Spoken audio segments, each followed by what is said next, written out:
ceux qui sont à la maison, qui nous regardent. Il y a un petit souci ce matin, ils auront un peu plus tard le culte. Et nous, on est à l'endroit, c'est chouette, c'est cool. Soyez les bienvenus. Je ne sais pas vous, mais je suis dans la joie ce matin. Moi aussi. Voilà. Je suis dans la joie ce matin parce que... Deux. On est deux à être dans la joie ce matin. Aujourd'hui, c'est un culte spécial. Hein, c'est un peu spécial. C'est un cinquième. C'est un cinquième. Tous les cinquièmes, tous les dimanches, le cinquième des mois, on a ce culte de témoignage. Où tout le monde, même vous, les plus petits, les plus âgés, vous pouvez témoigner, raconter ce que Dieu a fait dans vos vies. Peut-être qu'il y a ceux qui vont se rappeler des choses d'il y a longtemps. Ou peut-être des choses très récentes que Dieu a fait et que Dieu fait encore. Ou peut-être un petit texte de la Bible que vous parle depuis un moment et vous avez envie de peut-être de partager avec nous. Ça fait du bien aussi de s'encourager, de partager ce que Dieu il nous dit aussi. Ça fait du bien de savoir ce que Dieu est en train de faire, ce que Dieu est en train de parler dans la vie de ses enfants. Alors, je ne sais pas. Je ne sais pas si vous avez déjà préparé quelque chose, ou peut-être ça va venir pendant le moment qu'on va passer ensemble. Mais que tout cela, tout ce que sera dit, tout ce que sera chanté, puisse être pour la gloire de Dieu. Que nos vies soient pour la gloire de Dieu.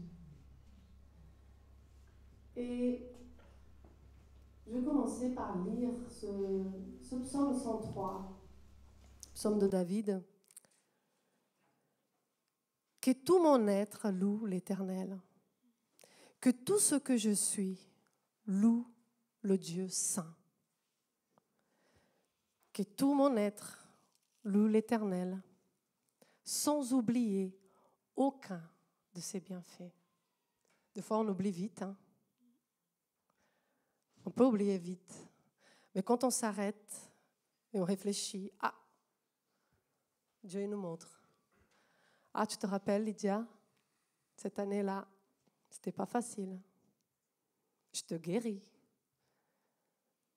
Tu te rappelles quand je t'ai protégée? Tu te rappelles quand tu étais dans le doute? Je t'ai éclairé. Tu te rappelles quand tu étais découragée et Dieu envoyait cette personne-là, juste ce moment-là, pour te rappeler que je suis avec toi? Tu te rappelles? Est-ce que vous vous rappelez? Que ce soit un dimanche de se rappeler les merveilles de Dieu pour nos vies. Et je vais commencer par la prière. Avant de chanter, avant de se lever, avant de faire la fiesta. Je vais remercier Dieu. Merci Seigneur pour ta présence. Ta présence qui est tout le temps là, comme le soleil, des fois on ne le voit pas. Mais il est là le soleil, et ta présence elle est là de chaque instant de nos vies. Et tu fais des choses merveilleuses dans nos vies. Nous voulons Seigneur ensemble bénir ton saint nom, te rendre la gloire qui t'est due parce que tu es notre Père céleste. C'est toi qui prends soin de chacun de nous, c'est toi qui nous protège, c'est toi qui nous guide, c'est toi qui nous fait du bien. Et je te remercie, Seigneur, je te remercie ce matin pour ta présence et pour tous les bienfaits que tu as fait dans nos vies et ce que tu feras encore dans nos vies. Parce que tu es un Dieu qui ne change pas, tu es toujours fidèle. Merci. Merci, Seigneur.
Alors, on va chanter un vieux cantique. Un vieux cantique, ce n'est pas un cantique qu'on chante à Dieu. C'est un cantique qu'on chante au voisin qui est à côté. Il faut l'encourager. Hein? J'espère que vous allez jouer au jeu. Hein? On s'encourage.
On le connaît par cœur, hein? Quand même.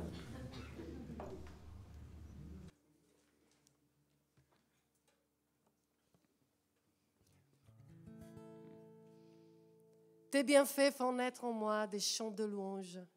Et même au cœur de la nuit, Seigneur, je redirai, béni soit ton nom. Tu donnes et tu reprends.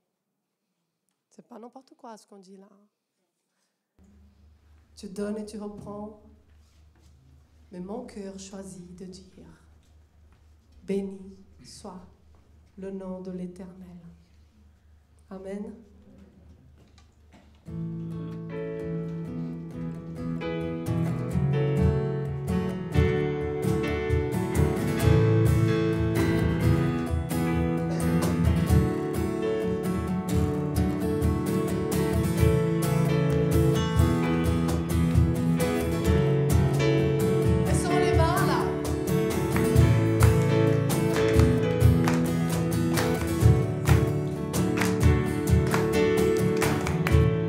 Béni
Bonjour à chacun. Moi aussi, je suis dans la joie d'être avec vous ce matin. Et on va avoir une pensée pour les jeunes qui sont au week-end. Ils auront du soleil, je pense. En tout cas, que Dieu les bénisse là-bas ensemble et qu'il nous bénisse aussi. Il y a quelqu'un qui m'a piqué quelque chose déjà ce matin. C'est Lydia. Ça arrive, on vous pique des versets. C'est pas grave, il y en a d'autres dans la Bible. Je suis dans la joie quand on me dit « Allons à la maison de l'Éternel pour me tenir en sa présence ». Lance une joyeuse clameur vers l'Éternel, terre entière. Petite église locale de Prefsaint. Venez avec acclamation en sa présence. Reconnaissez que l'Éternel est Dieu.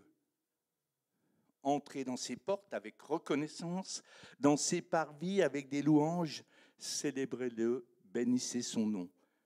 Car l'Éternel est bon, sa bienveillance dure à toujours.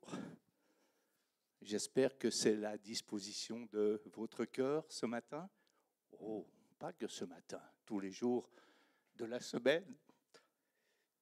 Il a été rappelé déjà que on va vous demander de participer à ce culte si vous en avez envie, par une lecture, un témoignage, un encouragement, pour que nous consolidions ce que nous sommes, une famille. En fait, vous vous rappelez les paroles que j'ai commencé par lire ou par citer, entrer dans sa maison, se tenir en sa présence, ouvrir son cœur, célébrer son nom. J'aime lire des recueils, j'en ai un ou deux, sur les prières africaines. Elles sont très illustrées et très profondes. Je souhaite que vous fassiez la suivante. Alors, le marché sera animé ce matin. Seigneur, nous sommes venus à ton marché. Nous savons qu'il y a beaucoup de provisions dans ton marché. Nous apportons notre panier et nous voulons repartir avec notre panier tout plein. Dieu notre Père aime que nous lui parlions. Alors sans autre, je vais vous laisser la place. Mais j'aimerais dire un petit mot à ceux qui sont derrière la caméra. Vous n'allez pas pouvoir nous dire ce que Dieu a fait pour vous, ce matin en tout cas. Mais n'oubliez pas, quand vous allez vous lever de votre canapé, quand vous allez sortir de votre maison, quand vous allez aller à l'école, quand vous allez aller au travail, quand vous allez aller faire votre course, votre marché, n'oubliez pas, vous aurez sûrement l'occasion de parler de Dieu. Voilà, alors c'est à nous. Il va falloir un courageux ou une courageuse pour commencer. Je laisse la place tout de suite.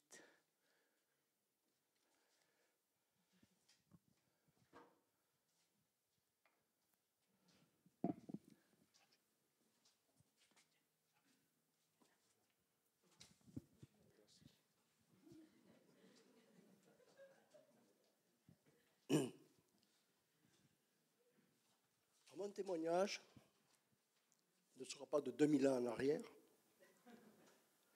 mais ça pourrait être possible, parce que Dieu parle tantôt d'une manière, tantôt d'une autre. Mon témoignage aura quand même une dizaine d'années. C'est un témoignage qui, pour moi, a été très fort, dans le sens que ça s'est passé en prison. Alors, pourquoi la prison? Mais la prison, un jour, le Seigneur m'a appelé à le servir en prison, en tant qu'aumônier.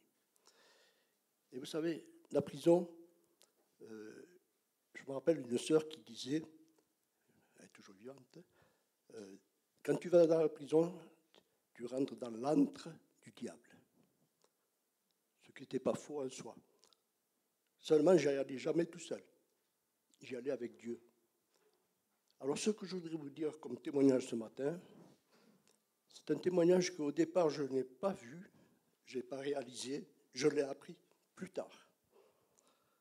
Alors, c'est l'histoire d'un homme qui était dans sa cellule je peux vous dire son nom, parce qu'il m'a laissé entendre que je pouvais le dire. Hospice, et prénom David. Et cet hospice, David, d'origine gitane, était en prison pour plusieurs affaires. Et ces affaires allaient l'amener en prison pour plusieurs années. Il pensait faire au moins 6 à 7 ans de prison. C'est un homme que j'ai visité en tant qu'aumônier, et je lui parlais de l'amour de Dieu. Et je lui disais que Dieu pouvait le délivrer de tout cela. Et ça a duré comme ça pendant des mois. Et lors d'une occasion, cet homme est rentré dans sa cellule. Et ce jour-là, il s'est passé quelque chose de merveilleux, c'est qu'il a crié à Dieu en disant que Dieu vienne à son secours. Et Dieu est intervenu à son secours. Il me disait dans son témoignage, j'ai senti comme le Saint-Esprit remplir cette cellule où j'étais et tomber sur moi. Il a été convaincu de péché. Il a été convaincu que la justice a été aussi pour lui. C'est un homme qui a été transformé là, sur place. Et au lieu de faire les 7 ans de prison qu'il devait faire, parce qu'il y avait plusieurs affaires de justice, il a fait 6 mois, 7 mois à peu près. Et je n'ai pas su cela dans l'immédiat. Parce que, vous savez, dans les maisons d'arrêt, c'est des prisons où on reçoit les personnes pour des problèmes de justice, mais qui ne sont souvent pas jugés de suite. Et selon l'importance des méfaits, ça peut prendre plusieurs mois, et des fois même plusieurs années. Mais lui, bon, c'était des larcins, des trucs comme ça. Donc la justice a été vite rendue pour lui, et au bout de 6-7 mois, il a été libéré. Dieu l'a libéré. Moi, je dis comme ça, Dieu l'a libéré. Et lorsque j'ai eu l'occasion de pouvoir rentrer en contact avec lui, donc ça c'était dans les années 2010, ce que je vous raconte, en 2019, j'ai eu l'occasion de rentrer en contact avec lui par un moyen connu, Facebook. C'est une invitation que j'avais reçue, et quand j'ai vu ce nom et ce prénom, je me suis dit, je le connais, parce que Hospice, vous savez, c'est un nom particulier quand même, pour un homme. Donc j'avais envoyé un petit mot par messagère en lui disant, mais je te connais, j'étais sur Lyon, et lui il me répond, si tu me connais, c'est sur Lyon, c'était à la prison. Alors à partir de là, j'ai pu rentrer dans les détails, bien sûr. Alors pour vous dire que déjà Dieu est grand, Dieu est puissant, et même en prison, on voit des hommes et des femmes qui peuvent passer du moment où ils ont à rendre compte de la justice, ils peuvent être délivrés. Et c'est le cas de cet homme-là. Et ce cas de Hospice David, il est maintenant pasteur. Il sert Dieu dans le milieu gitan. Vous voyez ? Comme quoi, rien n'est impossible à Dieu. Tout est possible à Dieu. Et si je vous raconte cela, c'est parce que j'ai vécu des choses tellement fortes en prison. Des choses que je ne pourrais même pas vous raconter parce que ce serait trop long, premièrement. Ce n'est pas le but de ce matin. Mais vous dire que le Dieu que l'on connaît est un Dieu qui est non seulement puissant, mais c'est un Dieu qui nous aime. Oui. Même en prison, il aime. Et moi, je peux vous dire, j'étais quand même dans les prisons pendant 9 ans, mais j'ai toujours été dans les prisons accompagné par Dieu. Tu peux expliquer ce que tu faisais dans la prison juste dehors, parce que les petits demandent, ils ne comprennent pas. Ils se demandent si tu étais en prison parce que tu as fait une bêtise ou si tu faisais autre chose. Ah bon, pourtant j'ai dit que j'étais aumônier. Alors, quand vous êtes aumônier ou aumônière, parce qu'il y a des femmes, c'est un ministère pastoral que vous assurez en prison. Ce qui veut dire que vous allez à la rencontre d'hommes et de femmes qui ont un besoin. Parce que, vous savez, tous ceux qui sont en prison n'ont pas tué. Tous ceux qui sont en prison n'ont pas volé. Tous ceux qui sont en prison, bien souvent, ont commis des choses, bien sûr, s'ils se retrouvent en prison. Mais j'ai connu, alors là, si je reparle là-dessus, il y a un bon moment. Mais j'ai connu un homme qui s'est retrouvé en prison, il n'avait rien fait. On supposait qu'il pouvait être complice d'une affaire. Voilà. Il a quand même passé 6 mois en prison. Voilà.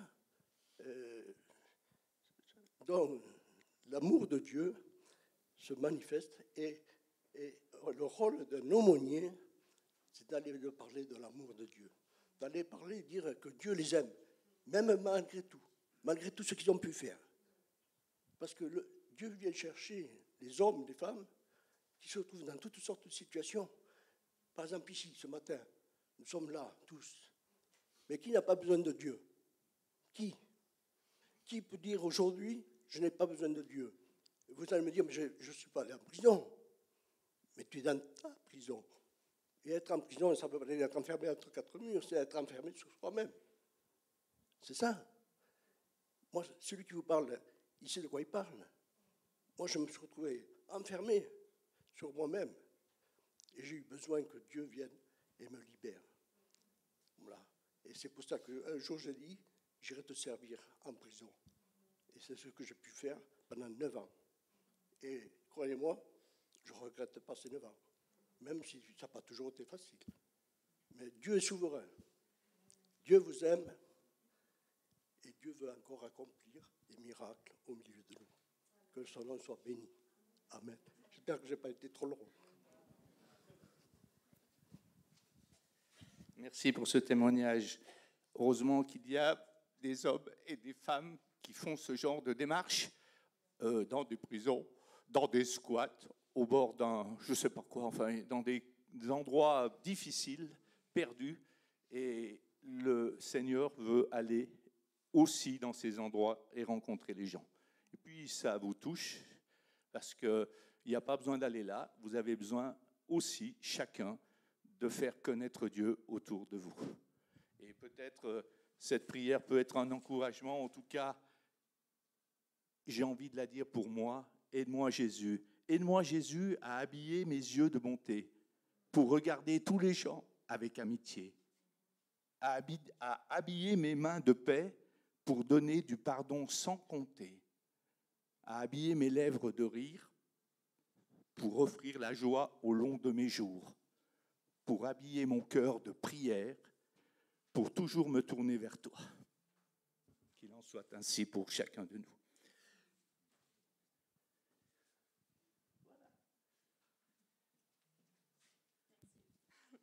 Bonjour, bonjour. Alors, ce mois-ci, en janvier, j'ai fait quelque chose un peu particulier. J'ai lu la Bible entière en un mois. Et en fait, j'ai eu l'idée il y a quelques mois, en fait, en regardant une vidéo d'une personne qui l'avait fait en une semaine, mais bon, enfin, elle avait le temps, quoi. Elle lisait 6 heures par jour, un truc comme ça. Et du coup, mais j'étais quand même intriguée parce que ça faisait plusieurs fois que j'entendais parler du fait de lire et puis d'avoir une vue globale comme ça.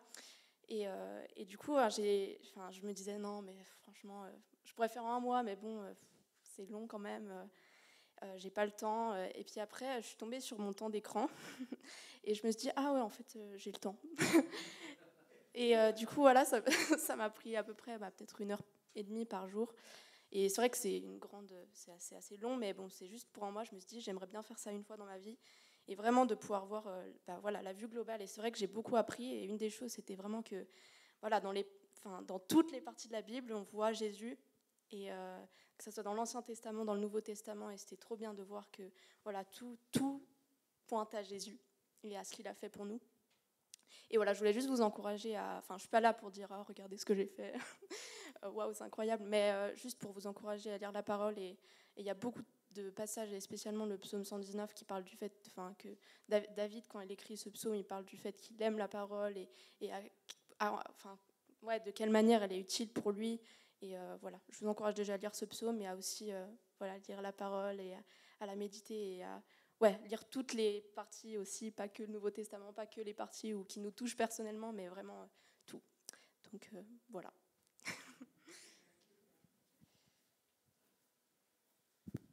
Merci pour cet encouragement. Essayons de le pratiquer, moi le premier.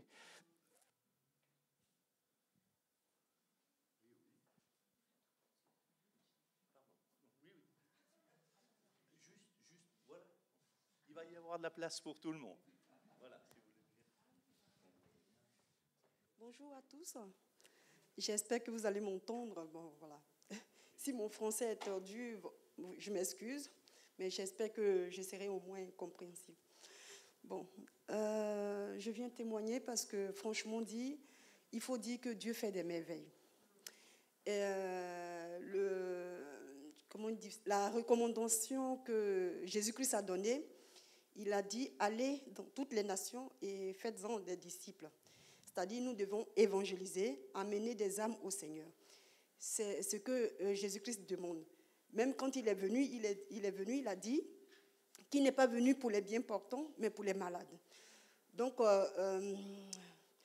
c'est-à-dire, le désir de Jésus-Christ, c'est que des âmes soient sauvées, des vies soient sauvées. Ce n'est pas que l'enfer soit rempli, mais que les vies soient sauvées et que vraiment nous soyons tous un jour à la table avec le Seigneur. Mon témoignage, le voici. C'est-à-dire, un jour, j'allais à Saint-Genis-Pouilly. Souvent, j'achète des choses comme ça pour ramener en Afrique. Et ce jour-là, j'avais pris le bus, donc je partais. Et je suis allée pour acheter des trucs, mais bon, ce que je voulais n'était pas dans le magasin. Donc, je suis revenue à pied. Et quand je venais à l'arrêt, il y avait 2 jeunes garçons de 16 ans et il y avait une autre fille qui était avec eux. Vous savez, les jeunes, souvent, ils ont des espèces de jus qu'ils boivent comme ça, en marchant. Mais en fait, il y avait l'alcool dedans. Et ils étaient en train de discuter entre eux. Ils parlaient de la drogue, de la marijuana, cocaïne. J'ai dit, bon, j'ai tourné un peu les yeux, j'ai dit, Seigneur, au secours. Et j'entends une voix qui me dit, va leur parler. J'ai dit, oh Seigneur, mamma mia. Vu que de leur sujet de conversation, mon Dieu. Et la voix insiste, va leur parler. Ah Seigneur, tu n'as pas trouvé une autre chose pour me dire, va leur parler. Bon, la 3e fois, j'ai dit, ok. Donc je m'approche d'eux, je leur dis, excusez-moi, est-ce que je peux vous parler? Donc le jeune homme, il a bondi, oh tu veux nous parler de quoi, tout ça. Bon, d'accord. Seigneur, tu as vu comment ça a commencé. Et la jeune fille dit, mais laisse-la parler, elle veut nous parler, tu ne sais même pas de quoi elle veut parler. Donc elle insiste auprès du jeune. Il a dit, bon d'accord, parle, et puis voilà. Je dis, non, que je voulais vous parler de Jésus. Oh, ce mendiant-là, ceci. Bon, il a été traité de tous les noms. Bon, ce n'est pas la première fois de toutes les façons que lui, il a été traité de tous les noms, hein, mais bon. Voilà. Et il a commencé. Je dis, mais est-ce qu'au moins je peux parler? Il a dit, bon, vas-y, il parle. D'abord, même quand j'ai commencé, il m'a saisi par l'école, mais vraiment, me soulever comme ça. J'ai dit, mon Dieu. Bon, il faut être patientant. Hein. Quand on veut parler de Jésus, bon, il y a toutes sortes de choses qui arrivent. Vous aurez des injures et autres. Et donc, j'ai continué. Je commençais par l'amour de Jésus. Je leur ai parlé de l'amour de Dieu, que Jésus-Christ est venu vraiment par amour et tout ça. Il a dit oui, que lui, il est homosexuel. Et que lui, les témoins de Jéhovah lui ont dit qu'il allait partir en enfer et tout ça. Je lui ai dit non, tu ne vas pas partir en enfer. Il dit si, ils ont dit que je vais en enfer. J'ai dit mais tu ne vas pas partir en enfer, moi je suis en train de te dire. Et donc je lui ai dit que non, tu n'iras pas en enfer. Tu sais, on peut faire des choses. C'est vrai, on fait des bêtises dans la vie, mais après, on peut les réparer. On peut revenir. Et donc, j'ai commencé voilà, à leur parler. Et puis, voilà, je parlais de l'amour de Jésus.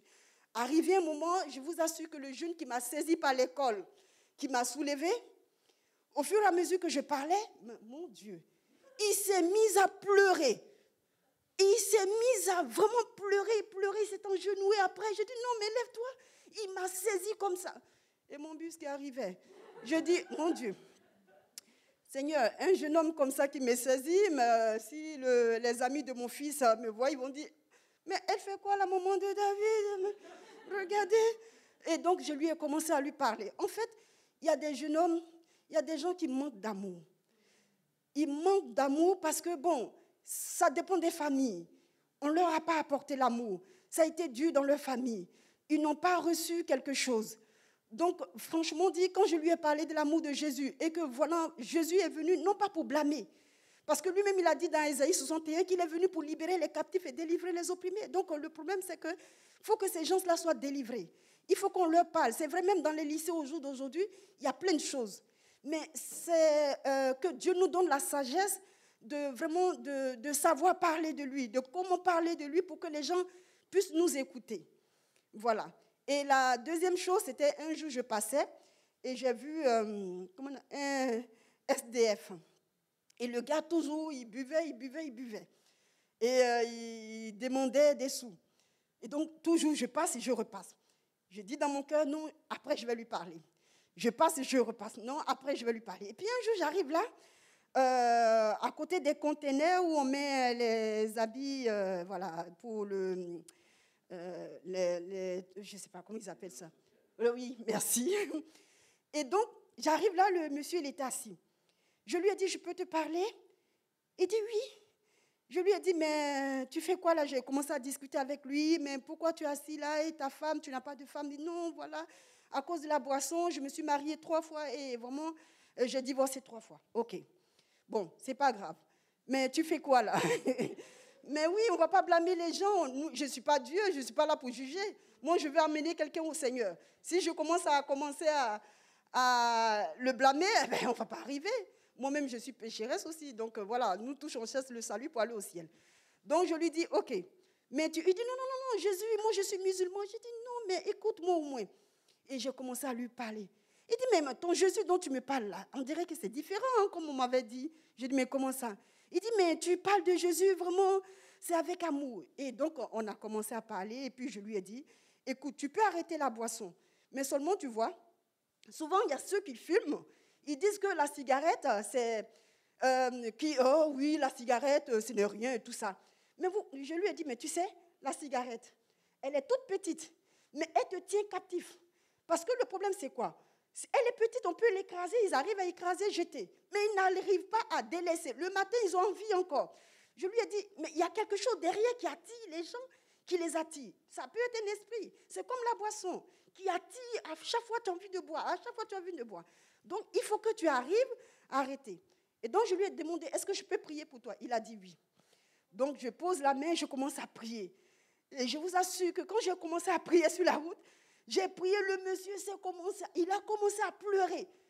Il a pleuré, mais je regarde à gauche, je regarde à droite. Je dis, j'espère que les amis de mon mari ne sont pas là. Sinon, ils vont dire, mais dis donc, qu'est-ce qu'elle fait là, celle-là? On connaît son mari. Donc, le monsieur a commencé à pleurer. Il a dit, franchement, il n'avait pas vu ça comme ça. Mais il sent que, franchement, que vraiment ça le détruit. C'est maintenant qu'il reconnaît que l'alcool détruit et tout ça. Et donc, j'ai commencé toujours, à chaque fois que je le vois, je lui parle de Jésus. Voilà. Donc, plusieurs cas comme ça. Mais souvent aussi, j'achète des Bibles pour leur donner, pour qu'ils aient envie de lire et connaître la parole. Franchement moi, mon témoignage, c'est que nous soyons motivés, encouragés pour annoncer la parole et proclamer toujours que Jésus-Christ est Seigneur et qu'il revient bientôt. Merci bien. J'espère que je n'ai pas été longue aussi. Merci. Merci beaucoup. Quel encouragement. J'avais une main qui s'était levée, je crois. Oui.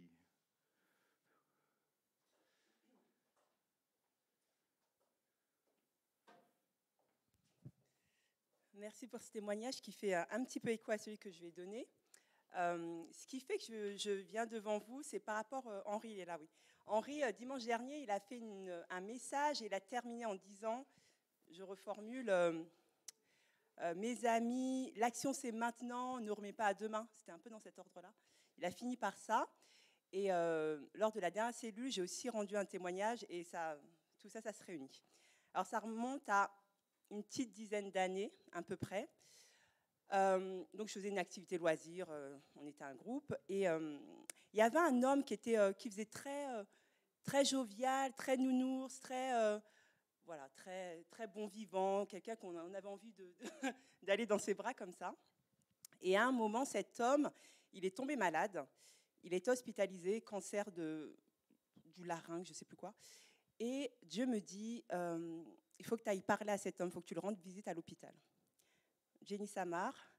Oui, ok, mais je laisse le temps passer, j'y vais pas. Il revient, Jenny, il faut que tu ailles à l'hôpital parler à cet homme. Oui, je laisse passer. Et cet homme meurt.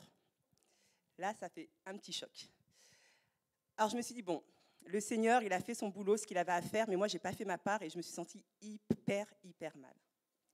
Donc je me suis dit, Seigneur, maintenant quand tu me parles, j'obéis du tac au tac, maintenant plus de report au lendemain. Alors après, je vous dis que ça faisait une petite dizaine d'années, et là, ça fait 6 ans, du coup là j'ai la date exacte. J'avais mon papy, qui était assez vieux, qui faisait pareil, plusieurs retours à l'hôpital, aller-retour à l'hôpital, et un jour il est assez malade, et ma mère m'appelle en me disant « Ouais, ça va pas très bien, papy ». Et là, le Seigneur me dit « Va voir ton papy et demande-lui s'il a fait la paix avec moi ». J'ai ok, c'est bon. Là, j'ai compris, j'y vais du tac au tac, tout de suite. Donc, je vais voir mon papy. Alors, il faut savoir que mon papy, il n'était pas chrétien, il ne s'intéressait pas aux choses de Dieu, loin de là. Et je n'avais pas une relation très personnelle et intime avec lui, dans les choses où on parlait des choses personnelles. Donc, du coup, j'ai fait ok, j'y vais, mais je ne sais pas. Bon, j'y vais, mais je ne sais pas ce que je vais dire, je ne sais pas ce que je vais faire. Donc j'arrive dans sa chambre, ma tante me dit il est vraiment pas bien, il ouvre peu les yeux, il nous reconnaît pas, il parle pas. Je fais ok Seigneur. Donc j'arrive, il ouvre les yeux, il me reconnaît et je lui dis, j'attaque direct. Je lui dis papy, est-ce que tu as fait la paix avec Dieu? Et il me répond oui. Et moi je fais comment ça oui? Je fais OK. Bon, alors après, je lui pose la même question reformulée d'une façon, d'une autre, enfin, vraiment, pour être sûr de ça, qu'il ait vraiment fait la paix avec Dieu. Et il m'a dit oui à chaque fois. Et je fais waouh, c'est assez fou, quoi. C'est juste fou, quoi. Et je lui demande après, papy, est-ce que tu as peur de mourir? Et il me fait oui. Je lui dis, est-ce que tu veux qu'on prie ensemble? On a prié ensemble et je l'ai quitté, il était vraiment dans la paix, il me regardait avec des yeux très.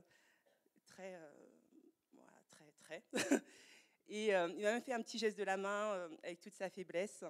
Et c'était génial. Il est mort quelques jours après. Et du coup, après, moi, j'ai pris conscience que du coup, le Seigneur m'a demandé ça, pas pour aller évangéliser, même si on peut aller évangéliser des fois, mais il m'a demandé ça pour que j'ai l'assurance qu'à la mort de mon papy, je sache qu'il soit auprès de lui. Et ça, j'aurais pas pu, pardon. Et ça, j'aurais pas pu l'imaginer parce que pour moi, mon papy, il était perdu. Donc, comme disait Henri dimanche dernier, passons à l'action. Et vraiment, quand le Seigneur nous demande quelque chose, allons-y sans rechigner, sans remettre au lendemain. Parce qu'il veut se servir de nous et nous bénir à travers notre obéissance, comme disait encore Henri à un autre message. Donc vraiment, je vous encourage à écouter la voix de Dieu, pas endurcir notre cœur et il nous bénit et il nous aime. Voilà. Merci. Dans nos vies, il y a des rendez-vous qu'on ne veut pas rater. Pensez au sujet du travail, au sujet de l'amour, au sujet de faire une bonne fête, au sujet de tas de choses. Ne ratons pas non plus cela, ceux que le Seigneur place sur notre chemin. Ne remettons pas à demain. Oui.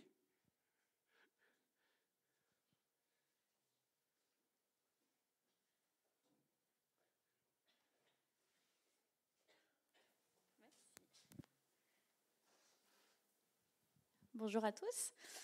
Il paraît que les nouveaux membres doivent témoigner. Donc me voilà. Et ça tombe bien parce que ça va faire écho avec les 2 derniers témoignages. Donc voilà, moi je suis née dans une famille qui ne connaît pas le Seigneur.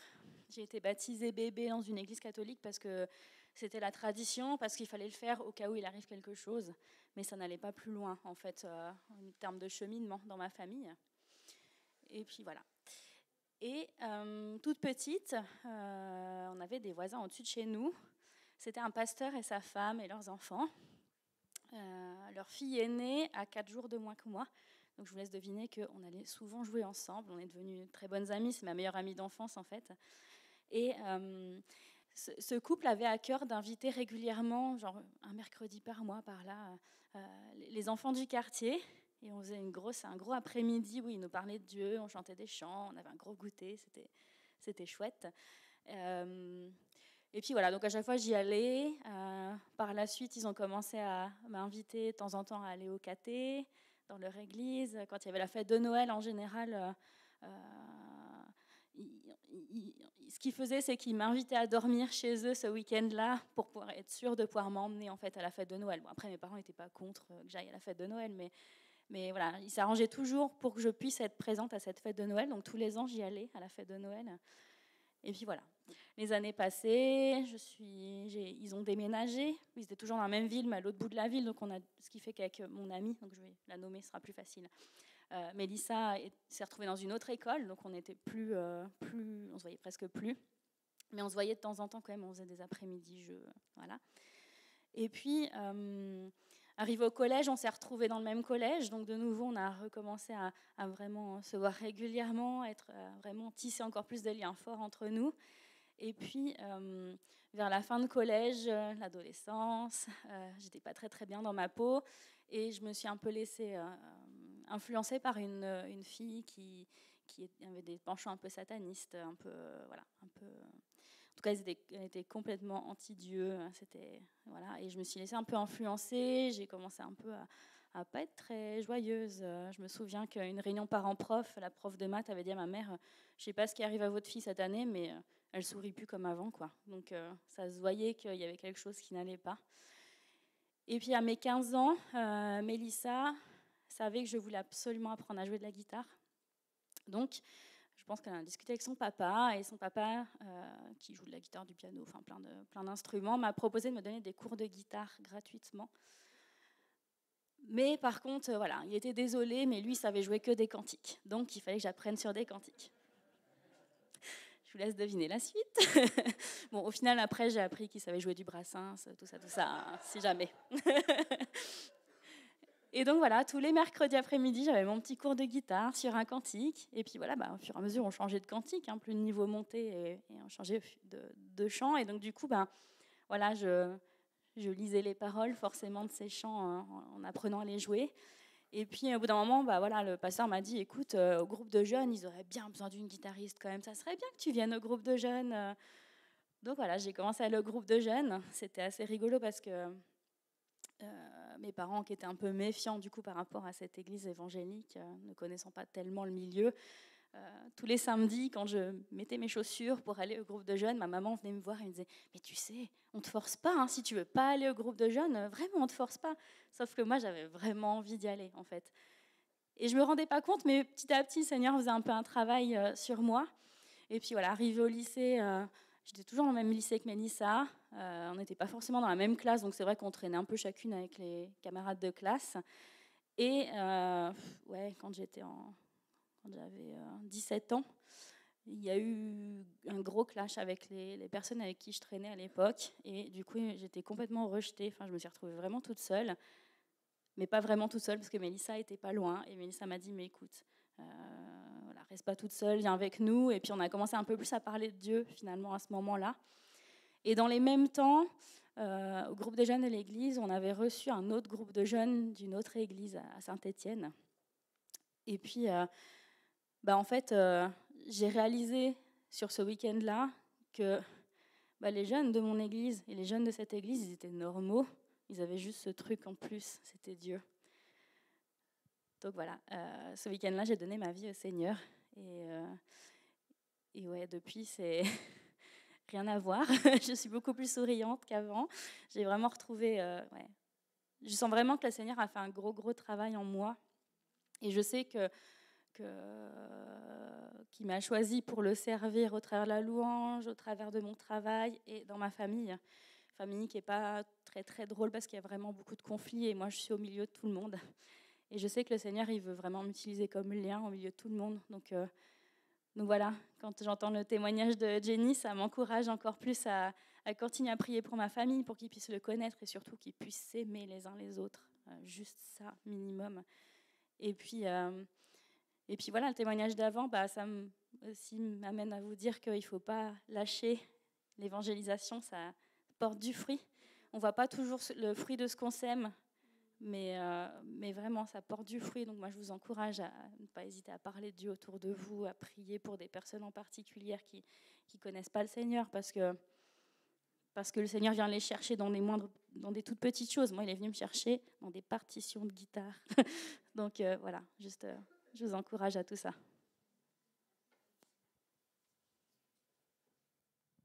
Merci beaucoup. Est-ce qu'il y a encore quelqu'un qui aimerait dire quelque chose? Oui.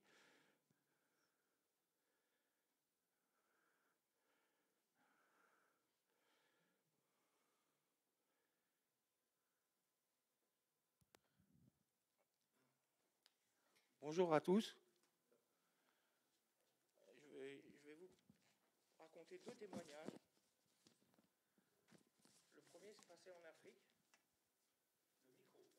Le premier s'est passé en Afrique. Quand j'étais au Burkina Faso, à côté de Jean-Daniel et Pascaline, son épouse, au moment où ils agrandissaient leur collège pour le transformer en lycée. Moi, je travaillais avec les ouvriers, quoi. C'est-à-dire que Jean-Daniel m'avait confié de superviser les travaux qui étaient en cours. Donc, ça veut dire que je mettrais, j'organisais les chantiers, etc., etc. Et je faisais aussi, je récupérais le bois de coffrage. Parce que là-bas, tout est fait avec du bois et on coffre partout et on coule le béton et tout. Mais le bois vaut très cher au Burkina Faso parce qu'il n'y en a pas d'arbres. Les seuls arbres qu'il y a, c'est des baobabs et on ne peut rien faire avec, à part du bois de chauffage. Donc, je récupérais le bois et tranquillement, j'enlevais avec le pied de biche et tous les clous. J'enlevais avec le pied de biche les clous. Et c'était des clous de 14 cm. Et un jour, je n'ai pas fait attention. D'habitude, quand j'allais travailler, je mettais mes chaussures de sécurité, parce que je les avais emmenées avec moi. Mais eux travaillaient en claquettes. Et au bout d'un certain temps, les chaussures de sécurité, ça pèse. C'est lourd, quoi. Et puis, il fait chaud, là-bas. Alors, je les avais enlevés. Et j'étais en train de travailler en claquettes et je ne regardais pas où je marchais, en fin de compte. Et d'un seul coup, je marchais sur une planche et je me suis fait transpercer le pied de part en part par un clou. Donc, j'ai été voir Jean-Daniel. Et puis, tout de suite, on m'a enlevé la planche et le clou. Et tout de suite, tout le monde a prié autour de moi pour pas qu'il y ait de séquelles. Parce que les clous là-bas, c'est des clous neufs, mais c'est aussi des clous refondus. Donc, on ne sait pas trop ce qu'on peut avoir le tétanos, n'importe quelle maladie. Et vu que le clou, il m'avait percé de part en part, tout le monde avait un peu peur, quoi, des risques. Et ils ont prié, le sang s'est arrêté. Tout le monde disait, Jean-Michel, il va passer une mauvaise nuit et tout. J'ai dormi comme un ange. Le lendemain, je me suis réveillé, j'avais rien du tout, plus rien.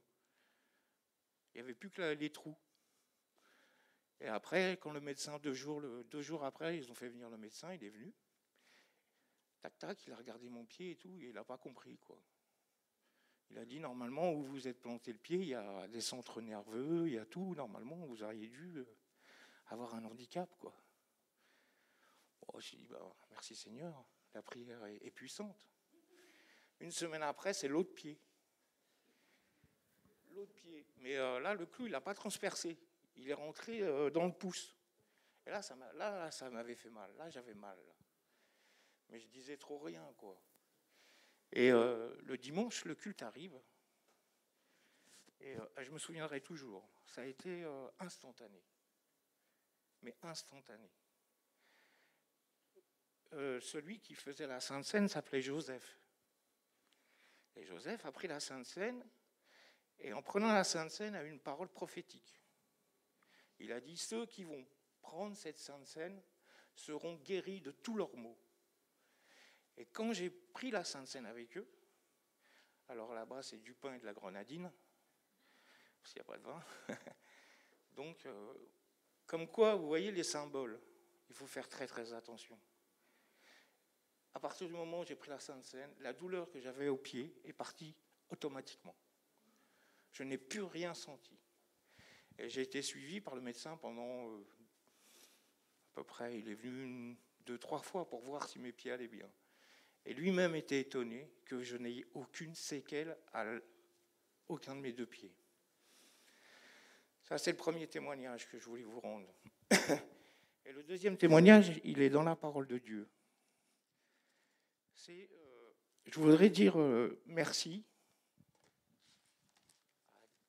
à quelqu'un qui n'est plus là, qui s'appelle Abel Geyser. Cet homme, un jour, est venu à l'église pour nous parler du livre des Proverbes.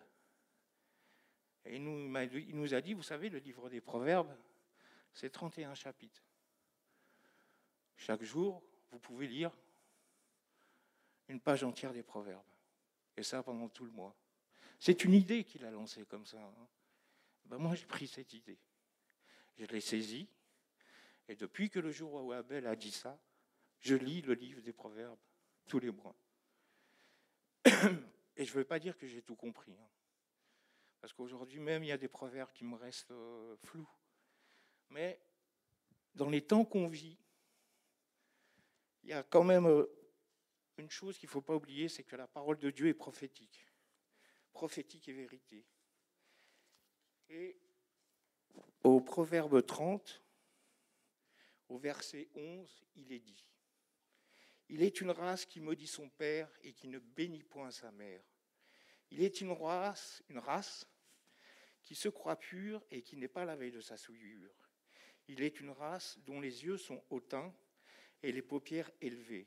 Il est une race dont les dents sont des glaives et les mâchoires des couteaux pour dévorer le malheureux sur la terre et les indigents parmi les hommes. » Il y a très longtemps que je lis ce passage et très longtemps que je me demande qu'est-ce que c'est que cette race ? Qui sont ces gens ? Alors j'ai réfléchi, j'ai prié, j'ai pensé, et puis je me suis dit, mais c'est pas je me suis dit, quelque chose s'est dit en moi, mais regarde l'histoire des hommes, tout simplement. Les hommes deviennent cette race à partir du moment où ils oublient leurs voisins, leurs amis, leur famille. Et ils deviennent cette race. Et dans les temps que l'on vit, c'est difficile.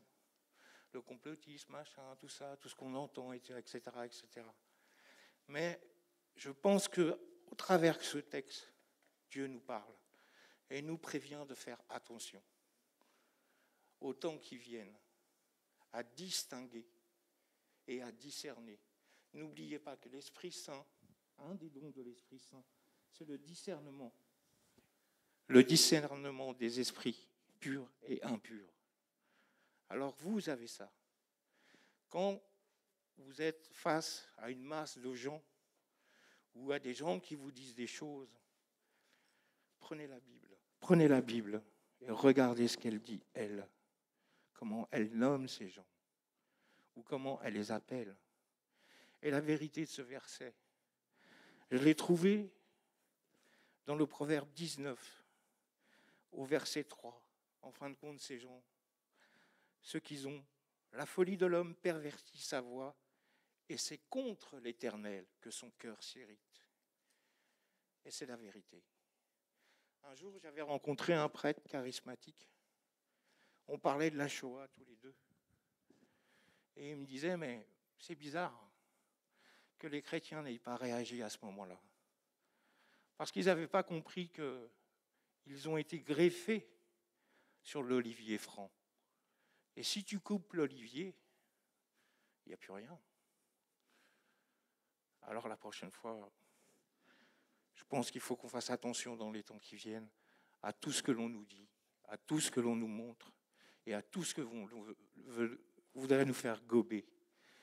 Pour éviter ces choses, faisons référence à la parole de Dieu, à ce que Dieu nous dit, à ce que Dieu nous demande, et aux conseils qu'il nous donne. Après, chacun les applique ou les applique pas. Mais qu'il sache que si quelque part, à la finalité, c'est contre Dieu qui s'irrite, son Créateur, et celui qui est mort sur la croix pour lui. Aujourd'hui, notre message doit être clair. Nous sommes la lumière du monde et le sel de la terre. Jésus n'a pas dit « vous deviendrez la lumière et le sel ». Il a dit « vous êtes aujourd'hui, maintenant, à l'instant, Vous êtes ça. Ne l'oubliez pas. Et c'est vrai que je reconnais que la vie n'est pas facile et que j'ai eu des tribulations et des épreuves. Mais Dieu a toujours été à côté de moi, tout le temps. Et des témoignages pour en avoir des... Mais ça ne sert à rien. Quand je constate que Dieu est dans ma vie, je me réjouis de savoir que j'ai un appui, un roc, un bouclier, que nul ne peut percer, que nul ne peut m'ôter. Je peux moi-même tomber, mais lui me relèvera. Voilà mon témoignage.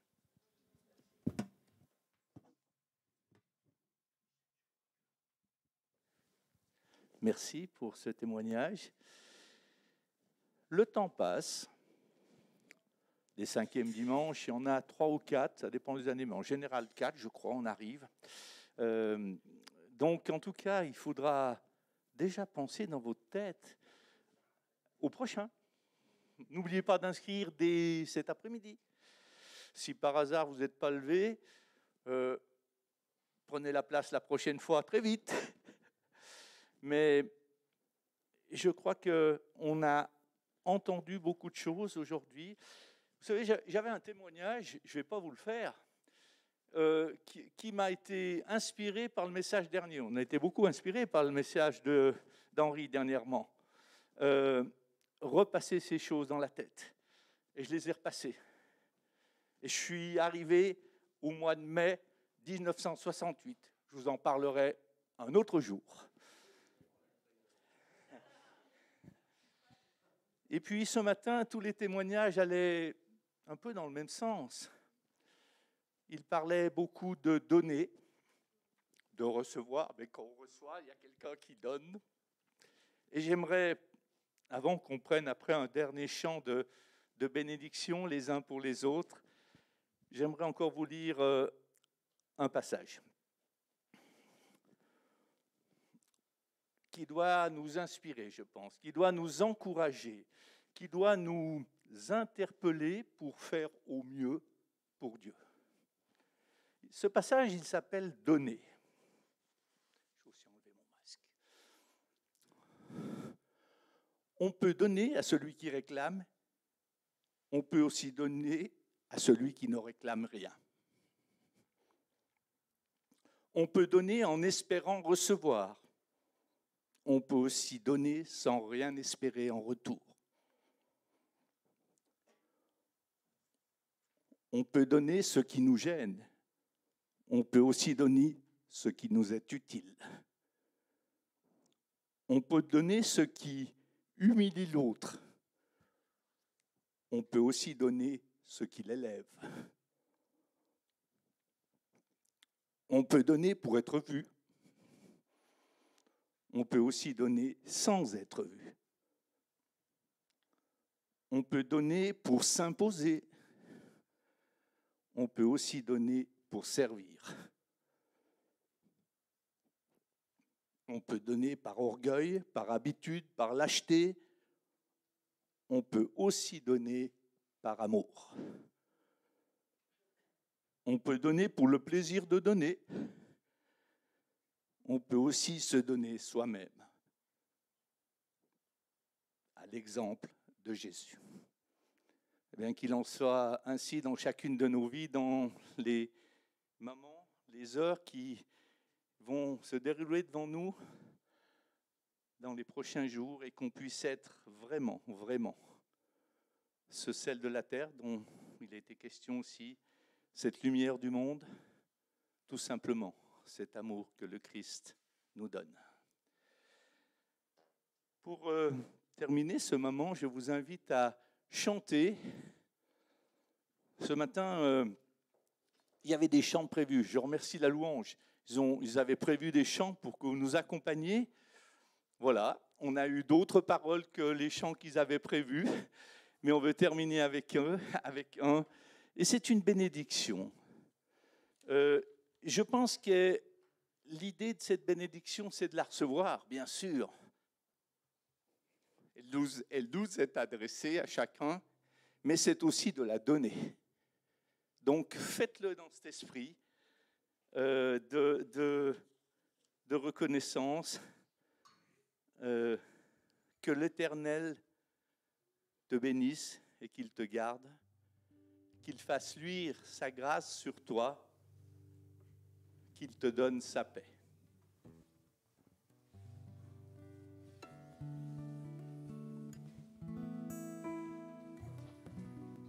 Que l'Éternel te bénisse et te garde. Que l'Éternel fasse luire sa face sur toi. Qu'il t'accorde sa grâce, t'environne de sa paix. Que l'Éternel te bénisse et te garde.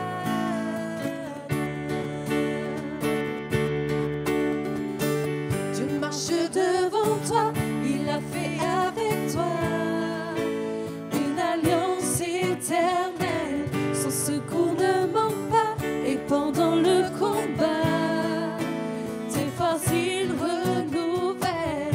Oh, oh, oh, oh, oh, oh, oh, oh.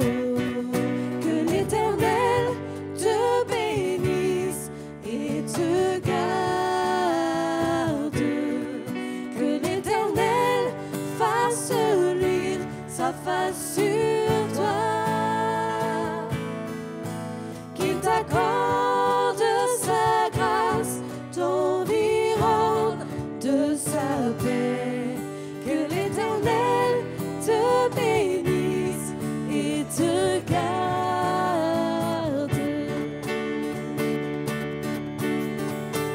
Dieu marche devant toi, il a fait avec toi une alliance éternelle. Son secours ne manque pas et pendant le combat, tes forces il renouvelle. Oh, oh, oh, oh, oh, oh, oh, oh. L'Éternel Dieu est au milieu de toi, comme un héros qui vient te sauver. L'Éternel Dieu est au milieu de toi, il chantera pour toi des chants de joie. Hey! L'Éternel Dieu est au milieu de toi, comme un héros qui vient te sauver. L'Éternel Dieu est au milieu de toi, il chantera pour toi des chants de joie. Hey! Oh, oh, oh, oh, oh, oh, oh, oh, oh. Que l'Éternel te bénisse et te garde.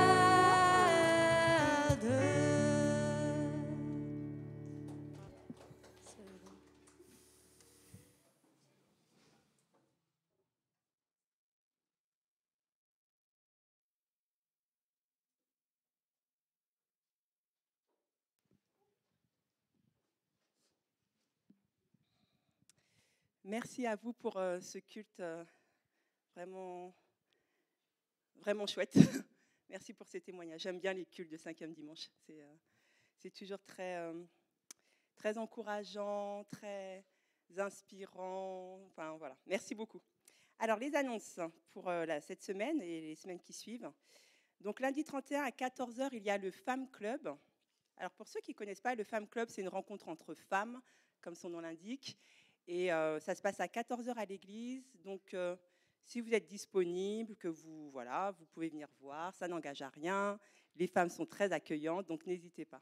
Et c'est Rebecca et Joël, mais il n'y en a aucune qui est là pour demander des renseignements. Donc, venez me voir si vous êtes intéressés. Lundi 31, il y a aussi une rencontre du conseil à 19h. Ensuite, mardi 1er, 20h30, études bibliques à l'église. dimanche prochain, on va vraiment avoir la joie de recevoir Mathieu Trottin qui va nous apporter la prédication. Alors, il nous demande de lire Romains 12, versets 1 à 2.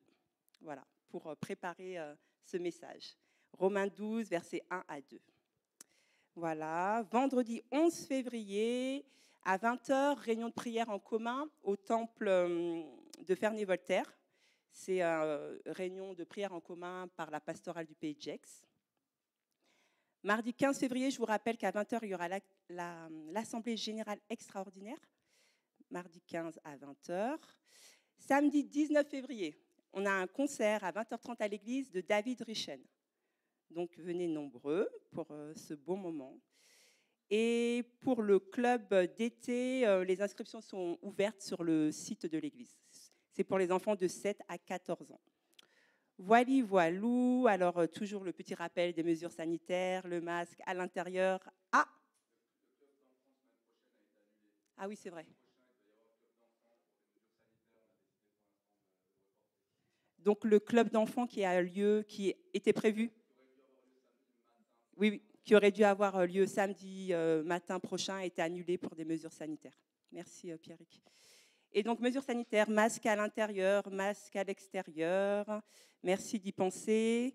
Et sur le parking aussi. Et c'est pour toute personne au-dessus de 6 ans. Voilà. Et nous sortons par là. Voilà.